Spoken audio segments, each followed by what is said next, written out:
বাসাবাড়ি ও শিল্প কারখানার ময়লা আবর্জনার ভাগাড় হিসেবে বেছে নেওয়া হয়েছে গাজীপুর চৌরাস্তার ঢাকা ময়মনসিংহ মহাসড়কের ডিভাইডার।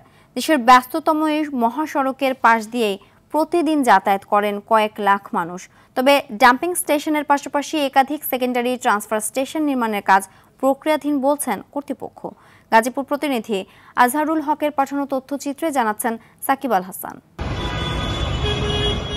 এ চিত্র গাজীপুর চৌরাস্তার ঢাকা ময়মনসিংহ মহাসড়কের। প্রতিদিন ব্যস্ততম এই মহাসড়কে লাখো মানুষের যাতায়াত। মহাসড়কটির ডিভাইডারকে এভাবেই বানানো হয়েছে ময়লার ভাগাড়। ভোর থেকে রাত পর্যন্ত সিটি কর্পোরেশনের বিভিন্ন ওয়ার্ড থেকে আসা আবর্জনা এখানে এনে ফেলা হয়। মহাসড়কের পাশাপাশি বেহাল দশা সিটি কর্পোরেশনের গুরুত্বপূর্ণ বেশ কিছু এলাকার। ময়লা ফেলার নির্দিষ্ট স্থান না থাকায় বাসাবাড়ির ময়লা আবর্জনা এভাবেই ফেলা হচ্ছে সড়কের পাশে দেয়াল ঘেঁষে। বাসাবাড়ির উচ্ছিষ্ট ও কলকারখানার রাসায়নিক বর্জ্য তৈরি করছে মারাত্মক স্বাস্থ্য ঝুঁকি। কলেজে যাব, এখন যাওয়ার সময় যদি সাধারণ জনগণ যদি আমরা চাই একটা নিরাপদ জায়গায় হালাক ময়লাটা, তাহলে আমরা গন্ধ থেকে মুক্ত হই।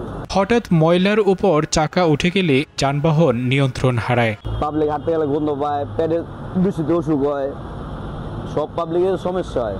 অবস্থা থেকে উত্তরণে নানা পদক্ষেপ নেওয়া হচ্ছে বলে জানালেন এই কর্মকর্তা। আমরা 100 বিঘা সম্পত্তি অধিগ্রহণ করতেছি। আমরা একটা ডাম্পিং স্টেশন তৈরি করবো। এই জন্য ডাম্পিং স্টেশনটা হয়ে গেলে পরে আমরা ময়লা ফেলার জন্য কড্ডার বিপরীতে আমরা আর একটা ডাম্পিং স্টেশন পাবো। এটা ময়লা আবর্জনা ব্যবস্থাপনায় আমাদেরকে একটা উল্লেখযোগ্য অগ্রগতি আমাদের হবে।